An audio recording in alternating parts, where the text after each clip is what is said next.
Historia de la fisiología. Una ciencia antigua, conocimientos recientes.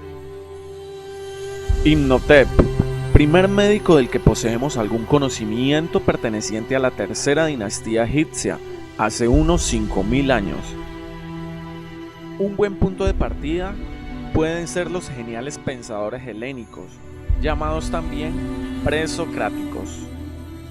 Entre ellos, tales de Mileto, Anaximandro, Pitágoras, Alcmedón de Crotona, Parmenides, Heraclito de Éfeso, Empedocles, Anaxágoras, Demócrito y Diógenes de Apolonia. Viven y actúan entre la primera mitad del siglo VI y los primeros decenios del IV a.C. Descubren y elaboran la noción de physis, de donde procede el nombre de fisiologoi o fisiólogos.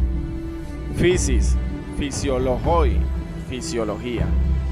Trazan los fundamentos de la ciencia natural y permiten con su obra la definitiva tecnificación y racionalización de la medicina griega. Para un helénico, fisiología es el estudio de todo el cosmos como realidad natural, que está vivo y en pleno movimiento, y en particular, esa realidad natural encarnada, individualizada en cada ser humano. De este modo, la fisiología es, para un helénico, el estudio de la naturaleza del ser humano en la plenitud de su funcionalidad orgánica, un organismo en completa actividad vital. Para la mentalidad helénica es imposible separar la naturaleza de sus operaciones. Estas además suponen transformaciones o cambios sustanciales, la conversión de sangre en carne, por ejemplo. Fisiología es el conocimiento de la naturaleza. Aristóteles, fisiología es el conocimiento de la naturaleza. Hipócrates, fisiología es el estudio del poder curativo de la naturaleza. Galeno de Pérgamo fue un médico griego. Sus puntos de vista dominaron la medicina europea a lo largo de más de 1000 años. Ejerció la medicina en Roma y fue llamado el médico de los gladiadores.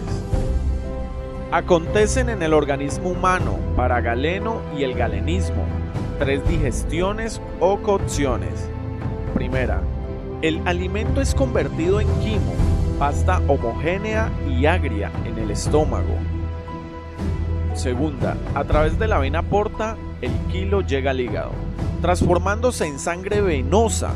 Esta va por las venas a las partes periféricas, a la aurícula derecha del corazón por la vena cava.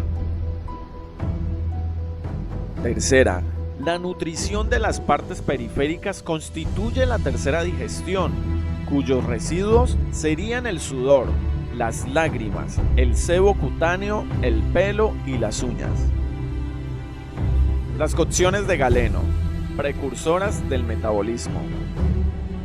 El espíritu del Renacimiento proporciona una nueva visión de la naturaleza.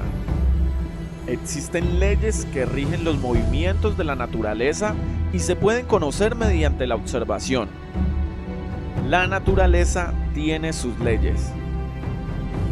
Existe un centro generador del movimiento de los cuerpos. En 1616, William Harvey dictó un curso de anatomía en el Royal College de Physicians. Si leemos las notas de ese curso, veremos que ya entonces rondaba en su cabeza la idea de la circulación de la sangre. La sangre se mueve, circula. Solo 12 años más tarde publicó la noticia y la demostración de tal hallazgo. En su 1628, Ejercicio anatómico sobre el movimiento del corazón y de la sangre en los animales. Harvey dice que la sangre es impulsada por el ventrículo izquierdo hacia la aorta y regresa a la aurícula derecha a través de las venas cavas. Esto es, la sangre se mueve hacia la periferia por las arterias y retorna hacia el corazón por las venas. Marcelo Malpighi descubrió con su microscopio los capilares pulmonares en 1661. La circulación es un hecho. Así, el discípulo de Galileo Galilei, el médico italiano Giovanni Alfonso Borelli, defenderá las causas, instrumentos y razones mecánicas en todo fenómeno de la vida. Estudia, entre otros aspectos, el movimiento mecánico de la respiración y sostiene que el aire introducido con la respiración es la causa principal de la vida de los animales. Giorgio Baglivi investiga el movimiento muscular, afirma que los elementos de las fibras poseen una propiedad fundamental, la elasticidad. El movimiento se origina en los músculos. Santorio Santonio, 1561 a 1636. Quiso medir exactamente la transpiración y con este fin hizo construir una jaula aplicada a una balanza en la que el mismo permanecía mucho tiempo. Además, fue el primero que intuyó la importancia del termómetro con fines clínicos. Sugiriendo su uso, describió numerosos termómetros de varias formas. Temperatura de los cuerpos. A mediados del siglo XVIII, Van Helmont afirma que lo que debe investigarse en la naturaleza no es el aire y el vapor de agua comunes a todo, sino un espíritu específico, el objeto en su estado volátil, su gas. En 1774, Antoine Laurent Lavoisier afirma que la respiración consistiría en la inspiración de oxígeno, el cual oxidaría los materiales de la sangre que contienen carbono e hidrógeno, produciendo anhídrido carbónico, agua y calor. El oxígeno oxida las sustancias de la sangre. Fue Descartes el creador del concepto de reflejo. Realizó una visión mecánica del movimiento animal y ejecutó un estudio geométrico de la reflexión de la luz. El cuerpo funciona con reflejos. El descubrimiento de la electricidad animal suele ser atribuido a Luigi Galvani. El cuerpo produce electricidad. El médico alemán Georg Ernst Stahl defendió que el alma, es la que impide la desintegración de la sustancia del organismo mediante constantes esfuerzos de conservación. Esta doctrina se denominará animismo. El alma integra las funciones del cuerpo. El punto de partida de la fisiología auténticamente científica fue, sin lugar a dudas, Francois Magendie, quien a través de un prodigioso número de pruebas animales obtuvo gran cantidad de nuevas observaciones. El cuerpo humano se puede estudiar con el método científico. En una primera investigación experimental consiguió demostrar el mecanismo de acción del curare y su difusión por vía sanguínea. Jean-Louis Marie Puiseville construyó en 1825 el hemodinamómetro, o sea, un manómetro para la presión sanguínea, precursor de todos los aparatos posteriores similares para la medida de la presión sanguínea, circulatoria y cardíaca. La presión sanguínea ¿se puede medir?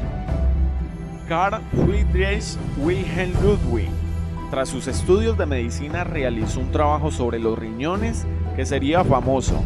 Se plantean ahí por primera vez qué clase de fuerzas físicas actúan en la secreción renal.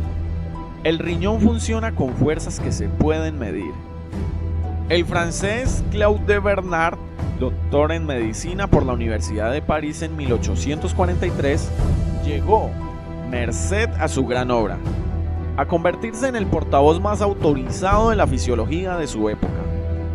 Profesor de la Universidad de París, sus auténticos descubrimientos corresponden a los campos de la digestión, metabolismo del azúcar, sistema nervioso y acciones tóxicas. Desde 1843 en adelante, se dedicó al estudio de la diabetes, del metabolismo y de los órganos relacionados con la enfermedad. Su formulación del concepto de milieu, interieur, medio interno, aparece ya en 1852, pero no maduraría hasta 1857. Dictaba sus clases al público en las afueras de la universidad. El determinismo exige la existencia en el organismo de unas condiciones internas constantes merced a un medio uniforme que la regule. Charles Edward Brown Swart cultivó especialmente dos campos: la fisiología del sistema nervioso y la endocrinología, los sistemas reguladores. El americano Harvey William Cushing consagró su actividad fundamental a la asociación de la neurofisiología con la neurocirugía. En 1912 publicó La hipófisis y sus trastornos. Walter Bradford Cannon fue el primero en aplicar los rayos X y la papilla de contraste, sulfato de bario, en la investigación de la motilidad gastrointestinal. Analizó los fenómenos concomitantes de la estimulación emocional en las vísceras. Descubrió el papel de la adrenalina en las situaciones de emergencia. Las emociones afectan la salud de los órganos. En su obra La sabiduría del cuerpo, expresa su admiración por la organización interna del ser vivo. Su autobiografía, El camino de un investigador, es el testimonio de un eminente hombre y científico. A finales del siglo XIX e inicios del siglo XX, Cannon elaboró más el tema de la estabilidad interna de los animales. Fue un continuador de la hipótesis que estableció Bernard, medio interno, poniendo de manifiesto la estabilidad relativa de la composición de los fluidos corporales de muchos organismos. También estableció la relativa constancia de la organización y del funcionamiento entre las células, tejidos y órganos. Acuñó el término homeostasis para describir o definir la regulación de este ambiente interno. Empleó este concepto para referirse a la suma total de esta constancia interna, estructural y funcional.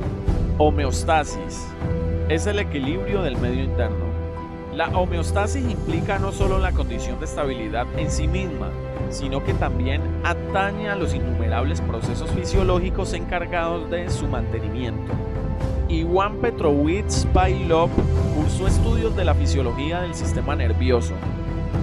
Pudo establecer correlaciones temporales entre señales acústicas o luminosas y la secreción de las glándulas salivares, que Pavlov denominó reflejos condicionados. La vida incluye muchas funciones reflejas.